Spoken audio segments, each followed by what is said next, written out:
Assalamu alaikum, chers étudiants. Alors, nous poursuivons les applications liées à la thermodynamique appliquée, cas des compresseurs axiaux. Alors, pour l'application numéro 6, on considère un compresseur axial ayant un diamètre supérieur égal à 0,95 m, un diamètre inférieur égal à 0,85 m. L'angle de la vitesse absolue est de 28 degrés et l'angle de la vitesse relative est de 56 degrés. Cela signifie que alpha 1 est égal à 28 degrés et bêta 1 est égal à 56 degrés, d'accord, d'après le triangle de vitesse.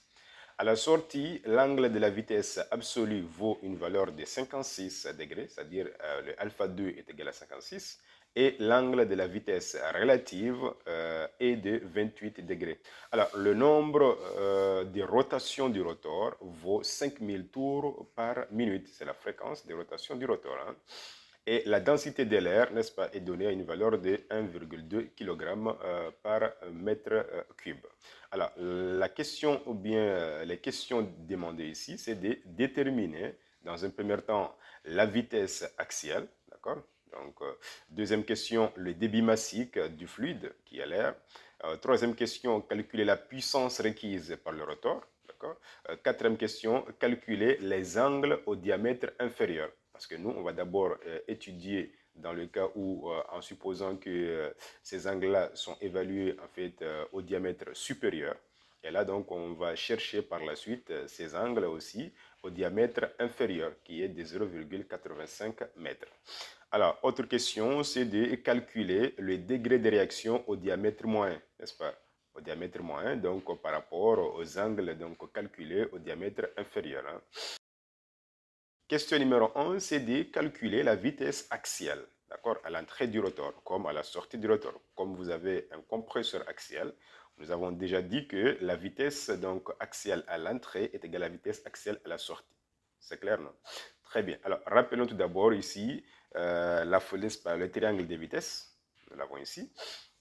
Maintenant, on nous demande tout d'abord de calculer la vitesse axiale en fait à l'entrée du rotor. Alors, on va tout d'abord, connaissant la fréquence de rotation, calculer tout d'abord la vitesse d'entraînement. Alors, là, en fait, je me suis placé, donc on va se placer donc en entre-temps, aux côtés en fait du diamètre n supérieur de la roue pour calculer la vitesse d'entraînement. Donc, on va supposer que ces angles-là, les angles en fait tels que le 28 degrés qui est alpha 1, n'est-ce pas, donc bêta 1, alpha 2 et bêta 2 sont évalués au diamètre supérieur de la roue. C'est vrai que dans l'énoncé, on ne l'a pas précisé, mais quand même, on peut le considérer ainsi. D'accord? C'est le cas, en fait, le plus cohérent. D'accord? Donc, ici, on considère que ces angles-là sont évalués donc, au diamètre supérieur. Alors, dans ce cas-là, on va se dire que donc, on peut d'abord, pour accéder à la vitesse axiale, on va tout d'abord calculer la vitesse d'entraînement U, d'accord? Donc, à la périphérie donc, de la roue. D'accord? Donc, on sait que la vitesse d'entraînement est égale à oméga fois R. Donc, c'est R fois oméga. Donc, moi, j'ai utilisé le rayon supérieur, donc à l'extrémité de la roue. Donc, ici, nous avons le diamètre supérieur hein, qui vaut 0,95 m. Alors, je sais que le rayon est égal au diamètre divisé par 2. Or, la vitesse donc, angulaire oméga égale à 2pi fois n. D'accord? Donc, 2 avec le n demi ici vont simplifier. Il va nous rester pi fois n fois le diamètre supérieur divisé par 60. D'accord? Là, maintenant, je connais le diamètre supérieur qui vaut 0,95 m. Je connais la fréquence de rotation est égale à 5000 tours par minute. Alors, j'ai divisé par 60 pour convertir la fréquence en tours par seconde. D'accord? Maintenant, les calculs nous donnent une valeur de 248,71 mètres par seconde. Maintenant, à partir de cette vitesse maintenant donc d'entraînement, on peut maintenant, grâce donc à l'angle bêta 1 ou alpha 1, on peut calculer maintenant donc la valeur de la vitesse axiale demandée. D'accord? Parce qu'on connaît bêta 1. Hein? Le bêta 1 est égal à une valeur de 56 degrés et le alpha 1 est égal à une valeur de 28 degrés. Donc, on peut maintenant appliquer la tangente bêta 1 qui est égale ici à la valeur de la vitesse, donc cette composante qui est ici, qui n'est rien d'autre que la vitesse d'entraînement moins en fait la composante tangentielle. Et ce côté-là aussi, on sait que la tangente de alpha 1 aussi est égale à CU1, d'accord? C'est ce composant-là, la composante tangentielle divisée par en fait la composante axiale. Alors à partir de ces deux relations-là, si je prends la tangente bêta 1 plus la tangente alpha 1, alors vous pouvez remarquer que j'ai le même dénominateur, donc je peux additionner. Donc j'aurai U moins CU1 divisé par CA1 plus CU1 divisé par CA1. Donc CU1, CU1 vont simplifier. Alors il va nous rester en fait que tangente bêta 1 plus tangente alpha 1 sera égal à U divisé par CA1. Alors, c'est ce que j'aurai ici, n'est-ce pas, en faisant l'addition de ces deux relations-là. Donc là, je trouve que tangente bêta 1 plus tangente alpha 1 est égal à U, qui est la vitesse d'entraînement, d'accord, divisé par la vitesse axiale. C'est ça l'inconnu. Donc, je peux maintenant, à partir de là, calculer la vitesse axiale. Je connais bêta 1 est égal à 56 degrés, je connais alpha 1 est égal à 28 degrés, alors je peux faire le calcul. Après calcul, on obtiendra une valeur de 123,47 mètres par seconde, qui est la vitesse en fait axiale, à l'entrée comme à la sortie du rotor. Passons maintenant à la deuxième question. On demande de calculer le débit massique du fluide, qui est l'air. Hein. Alors, pour ce faire, on va d'abord poser l'équation d'abord. On sait que le débit massique, n'est-ce pas, donc, est égal à A, n'est-ce pas, qui est l'air, n'est-ce pas, la surface d'écoulement, multiplié par la masse volumique du fluide, multiplié par la vitesse axiale. Alors, cette surface qui est là, nous, on va prendre en fait la surface annulaire. Alors, ici, je peux modéliser le système. Donc là, je considère qu'ici, j'ai en fait la grande roue, hein, c'est le diamètre supérieur. Et là, ce côté-là, j'ai le diamètre en fait inférieur. Donc, le fluide va passer ici, d'accord? Ça, c'est la surface d'écoulement. D'accord? Alors, cette surface d'écoulement qui est en fait la surface annulaire sera égale à quoi? Je prends la surface totale de la roue, d'accord? Moins cette surface-là, qui est là, n'est-ce pas, donc, qui est considérée par le diamètre inférieur. Ça sera surface supérieure moins la surface inférieure pour trouver la surface de l'écoulement. Or, je sais que la surface supérieure, c'est pi fois d supérieur divisé au carré divisé par 4. Et la surface donc inférieure est égale à pi fois le diamètre inférieur au carré divisé par 4. C'est ce que j'ai fait ici. Hein. Donc, voici la surface en fait, donc n'est-ce pas, d'écoulement, d'accord, par rapport à notre fluide, que je vais multiplier par ρ fois CA. Donc, ρ, c'est la masse volumique et CA représente la vitesse axiale. Alors maintenant, je connais le diamètre supérieur. Là, vous avez une valeur de 0,95 mètres. Le diamètre inférieur, nous avons 0,85 mètres. Alors maintenant, la masse volumique de l'air est donnée. Vous avez 1,2 kg par mètre cube. Je connais CA, je viens de l'évaluer tout de suite. Maintenant, je peux faire l'application numérique. Et là, je me retrouve à un débit qui est égal à combien? À 20,95 kg par seconde. Ça, c'est le débit massique du fluide, qui est le débit massique de l'air, hein, à l'entrée du compresseur. Maintenant, la question suivante. On nous demande de calculer maintenant la puissance totale requise par le rotor. Maintenant, la formule appliquée donc, est la suivante. On sait que la puissance en fait théorique échangée donc, par le fluide est donnée par cette fameuse relation. D'après le courant, donc la puissance, n'est-ce pas, donc requise est égale au débit massique multiplié par la vitesse d'entraînement, d'accord, multiplié par la vitesse axiale, donc facteur de la tangente bêta 1 moins tangente bêta 2. Je connais bêta 1 est égal à 56 degrés, je connais bêta 2 est égal à 28 degrés, alors la vitesse axiale aussi a été déjà calculée, le débit massique, on vient de l'évaluer, alors on peut faire l'application numérique et de là on trouve une valeur de 611,718 kW, qui est la puissance en fait consommée donc, par le compresseur.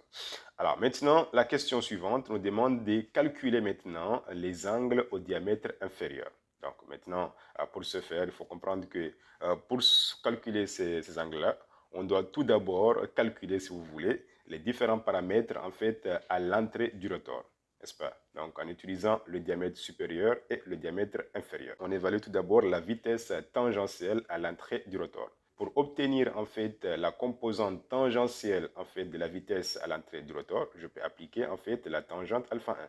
Donc j'ai ici tangente alpha 1, on sait déjà qu'elle est égale à la vitesse tangentielle à l'entrée du rotor divisé par la vitesse axiale. D'accord? Je connais la vitesse axiale, donc je peux calculer la vitesse tangentielle ici.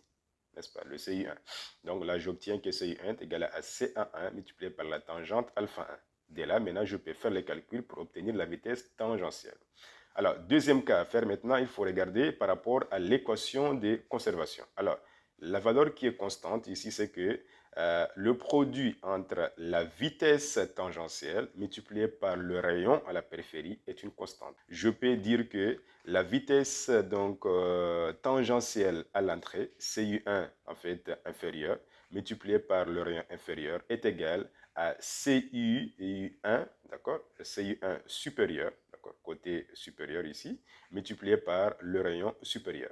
Donc, je peux faire de la même chose que le côté, par exemple, sortie. Je peux me placer ici à la sortie. Je vais marquer ici, je remplace J par 2. J'aurai ici la vitesse d'entraînement, en fait, la vitesse, tangentielle à la sortie du rotor, CU2 inférieur, multiplié par le rayon inférieur, sera égal aussi à CU2 supérieur, d'accord, multiplié par le rayon supérieur. Alors, c'est la raison pour laquelle, à partir de cette équation de continuité, je peux maintenant trouver en fait la vitesse tangentielle, d'accord? La vitesse tangentielle maintenant, donc, qui est fonction du rapport entre le rayon supérieur et le rayon inférieur. Donc, la vitesse tangentielle donc, à l'entrée du rotor côté en fait diamètre inférieur, d'accord, est égale à la vitesse tangentielle à l'entrée côté diamètre supérieur multiplié par le rapport des rayons. Alors, je connais CI1, qui est la vitesse tangentielle côté diamètre supérieur, d'accord, qu'on a noté ici par CI1, qu'on va multiplier par le rapport des diamètres.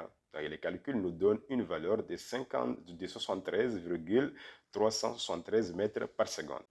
Alors, maintenant, connaissant la vitesse tangentielle du fluide à l'entrée du rotor côté diamètre inférieur, on peut appliquer la même méthodologie aussi pour calculer la vitesse tangentielle, d'accord? La vitesse tangentielle à la sortie donc, du rotor côté diamètre inférieur. Alors, pour ce faire, on va tout d'abord calculer la vitesse tangentielle à la sortie du rotor côté diamètre supérieur. D'accord? En utilisant donc, parce qu'on sait que dans nos appellations, nous avons appelé en fait CU2 représente pour nous la vitesse tangentielle côté diamètre supérieur. D'accord? Alors, allons-y. Alors, on va se dire maintenant qu'en se plaçant au côté diamètre supérieur, d'accord? Donc, on va dire donc ici que la tangente de bêta 2, n'est-ce pas, de alpha 2 du moins, est égale à la vitesse tangentielle, d'accord?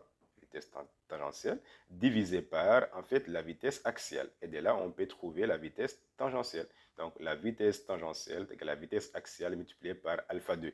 Alors, pour le côté diamètre supérieur, on a les angles. Donc, nous avons alpha 2 qui est là. D'accord? On connaît aussi bêta 2. Alors maintenant, ici, nous avons utilisé tangente alpha 2, sachant que alpha 2 égale à 56. Et là, on peut calculer la vitesse tangentielle donc, à la sortie du rotor côté diamètre supérieur. Alors, pour trouver la vitesse tangentielle donc, à la sortie côté diamètre inférieur, on va appliquer encore cette équation. Alors maintenant, on va remplacer là où il y a J par 2. Et là, vous avez encore J par 2. J'aurai CU2 inférieur est égal à CU2 supérieur qui est égal à CU2, d'accord, multiplié par le rapport en fait des rayons. Alors, j'applique encore la formule encore une fois. Je vais remplacer là où il y a 2, il y a J par 2. J'aurai CU2 inférieur est égal à CU2 multiplié par le rapport des rayons. Et n'oubliez pas que le rapport des rayons est égal aussi au rapport des diamètres. Alors maintenant, je connais la vitesse tangentielle, d'accord, donc du fluide à la sortie du rotor côté diamètre supérieur, d'accord. Maintenant, je vais multiplier par ce rapport-là, donc pour trouver la vitesse tangentielle, n'est-ce pas, du fluide à la sortie du rotor côté diamètre 1 inférieur, d'accord. Si on prend donc ce diamètre-là, voilà, très bien. On peut maintenant, à partir de là, donc comme la vitesse axiale est une constante, d'accord, quel que soit donc au côté inférieur ou supérieur, la vitesse axiale donc reste une constante, d'accord. Et maintenant, c'est plutôt la vitesse d'entraînement qui va varier parce que la vitesse d'entraînement côté donc diamètre inférieur est différente de la vitesse d'entraînement côté diamètre supérieur. Donc, c'est la seule grandeur aussi qui va changer. Sinon, en fait, la vitesse axiale reste constante. Donc, maintenant, comme la vitesse axiale reste une constante, on peut maintenant, à partir de là, trouver la valeur de l'angle alpha 1. D'accord? Parce qu'on connaît la valeur de la vitesse tangentielle donc à l'entrée du rotor côté inférieur. On connaît sa valeur. La valeur donc de la vitesse axiale reste une constante. Alors, on peut utiliser cette équation-là pour trouver la valeur de l'angle alpha 1, n'est-ce pas, qui est l'angle absolu, n'est-ce pas, donc à l'entrée du rotor, côté en fait diamètre 1 inférieur. Alors, appliquons cette fameuse relation pour trouver l'angle alpha 1. Alors, à partir de là, nous connaissons la vitesse tangentielle à l'entrée du rotor, côté inférieur. Et donc là, on peut faire l'application numérique. On trouve que la valeur de l'angle alpha 1 en se plaçant du côté diamètre inférieur, d'accord, ici. Alors, cet angle-là, maintenant, donc, sera égal à 30,72 degrés au lieu de 28 degrés au départ. D'accord? Très bien. Maintenant, cherchons maintenant bêta 1. Alors, bêta 1, maintenant, on peut utiliser cette fameuse relation qu'on a déjà démontré donc, au départ. Maintenant, on peut calculer la vitesse d'entraînement en tenant compte maintenant donc, de la périphérie du diamètre inférieur de la roue. Alors, maintenant, comme la vitesse est égale à R fois oméga, donc on voit très bien que cette vitesse d'entraînement donc, dépend en fait du rayon à la périphérie, n'est-ce pas? Donc, nous avons considéré la périphérie donc, supérieure. Maintenant, pour déterminer les angles au diamètre inférieur, on va considérer la vitesse d'entraînement côté diamètre inférieur. Donc, maintenant, pour avoir cette vitesse à la périphérie ici, on doit prendre la vitesse, n'est-ce pas, la fréquence de rotation qu'on va multiplier par R. Alors, on va poser l'équation ici. On sait tout d'abord que la vitesse d'entraînement à la périphérie du rayon inférieur sera égale à pi, n'est-ce pas, donc fois n, n qui est donc la rotation donc, de la roue, multiplié par le diamètre inférieur divisé par 60. Donc, on connaît la fréquence de rotation qui est exprimée en tours par minute. Donc, on connaît le diamètre inférieur qui est égal à 0,85. Et là, donc, divisé par 60, c'est pour convertir la fréquence des rotations en tours par minute en tours par seconde. Alors là, maintenant, après calcul, on trouve que la vitesse d'entraînement en fait à la périphérie du rayon inférieur est de 222,530 mètres par seconde. On peut maintenant facilement appliquer cette équation-là pour trouver en fait l'angle en fait bêta 1 à l'entrée en fait du rotor. D'accord? Donc la valeur de l'angle relatif donc à l'entrée du rotor côté diamètre inférieur est de 50,38 degrés. Alors maintenant, on va calculer les angles relatifs et absolus à la sortie du rotor au diamètre inférieur. Là, on a calculé les angles relatifs et absolus à l'entrée du rotor côté diamètre inférieur. Hein. Nous avons trouvé alpha 1 est égal à 30,72 et bêta 1 est égal à 50,38 degrés. Maintenant, on va procéder de la même manière que précédemment pour évaluer en fait les angles alpha 2 et bêta 2. D'accord? Alpha 2 et bêta 2 côté, n'est-ce pas donc, sortie rotor. On peut maintenant appliquer les mêmes relations. On sait que la valeur de tangente de alpha 2 est égale à la valeur de la vitesse tangentielle donc inférieure, sortie donc rotor, divisé par la vitesse axiale. D'accord? Parce qu'on a dit que CA1 est égal à CA2. On y est. Donc là, on peut trouver, donc on peut tirer que la valeur de alpha 2 est égale à tangente moins 1 de la vitesse tangentielle à la sortie du rotor côté diamètre 1 inférieur. Là, on connaît CU2, on l'a calculé précédemment. On peut facilement donc calculer la valeur de l'angle alpha 2. Donc, après calcul, on trouve que alpha 2 est égal à 58,88 degrés. Alors, après avoir calculé la vitesse absolue à la sortie du rotor, côté diamètre inférieur, on peut utiliser cette relation qui est là pour trouver la valeur de la tangente bêta 2. Alors, on remplace là où il y a 1 par 2, d'accord? Et là où il y a alpha 1 par alpha 2. Et là, donc, on trouve ici donc, que la tangente de bêta 2 est égale à la vitesse d'entraînement inférieure, n'est-ce pas, donc, sur la vitesse axiale, moins la tangente alpha 2. Je connais alpha 2, et là, je connais aussi U inférieur, ça a été déjà calculé. Alors là, je connais aussi la vitesse axiale. On a dit que cette vitesse axiale reste constante, n'est-ce pas? Quelle que soit donc la périphérie supérieure ou inférieure, la vitesse axiale demeure une constante. Maintenant, à partir de là, je peux facilement faire l'application numérique. Et là, je trouve que la valeur de l'angle bêta 2 vaut une valeur de 8,3 degrés. D'accord? Donc là, on peut remarquer que l'angle bêta 2 a diminué. D'accord? Donc à la périphérie supérieure, on avait une valeur ici de 28 degrés. Et à la périphérie inférieure, nous avons une valeur de 8,3 degrés. Alors, la dernière question nous demande de calculer le degré de réaction au diamètre moyen. Alors pour moi, j'ai fait ce calcul-là en considérant en fait le diamètre inférieur comme étant le diamètre moyen. Alors, je suppose donc que la vitesse d'entraînement, en fait pour notre cas, va être égale à 222,530 mètres par seconde. Donc je sais que le degré de réaction est égal à la vitesse axiale divisée par 2 fois la vitesse d'entraînement multipliée par la tangente bêta 1 plus tangente bêta 2. Donc ici, donc, on peut retenir que lorsqu'on considère en fait le diamètre moyen à peu près est égal au diamètre inférieur, d'accord, alors le degré de réaction est égal à 37,55%. C'est là où s'achève cette fameuse application et je vous remercie et à la prochaine, Inch'Allah.